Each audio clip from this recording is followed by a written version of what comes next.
चलते यूपी विधानसभा। वे लंबे समय से अस्वस्थ चल रहे थे। उनका निधन हम सब के लिए दुखद है।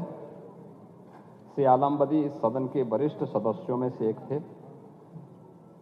इसके साथ ही वे इस सदन के सबसे वयोवृद्ध सदस्य भी थे। उनका जन्म 16 मार्च 1936 को आजमगढ़ के बिंदवल में हुआ था। वर्तमान विधानसभा में वे 5वीं बार सदस्य के रूप में निर्वाचित हुए थे। वे सर्वप्रथम वर्ष 1996 के मध्यावधि चुनाव में, तत्पश्चात 2002, 2012, 2017 एवं 2022 के सामान्य निर्वाचन में निर्वाचन क्षेत्र निजामाबाद जिला आजमगढ़ से समाजवादी पार्टी के टिकट पर विधानसभा सदस्य निर्वाचित हुए थे। वे विधानसभा की विभिन्न समितियों के सदस्य रहे तथा वर्तमान में विधानसभा की आचार समिति के भी सदस्य थे।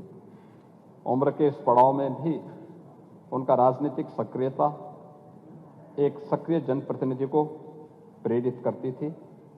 श्री आलम बदी का इस आयु में निर्वाचित होना यह दर्शाता है कि एक जनप्रतिनिधि के रूप में यदि हम जनता और अपने क्षेत्र के प्रति समर्पित रहें तो आयु की सीमा मायने नहीं रखती। श्री आलम बदी सरल, विनम्र और जनसामान्य से जुड़े हुए एक जनप्रिय नेता थे। उत्तर प्रदेश की राजनीति में वे अपनी सादगी और वेदाग छवि के लिए जाने जाते थे। समाज के गरीब और वंचित वर्ग के उत्थान, सामाजिक कार्यों और शिक्षा के प्रसार में उनकी विशेष रुचि थी। वे अपने क्षेत्र के बुनियादी मुद्दों को लेकर के सदैव इस माननीय सदन में आवाज उठाते थे।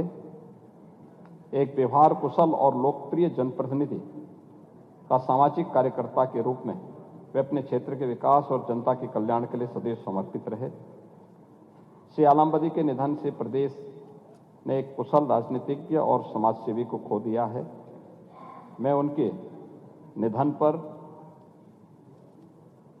इस माननीय सदन की ओर से उनके प्रति विनम्र श्रद्धांजलि अर्पित करता हूं और आपसे अनुरोध करता हूं कि हमारी संवेदनाएं शोक संतप्त परिजनों तक भेजने की कृपा करेंगे।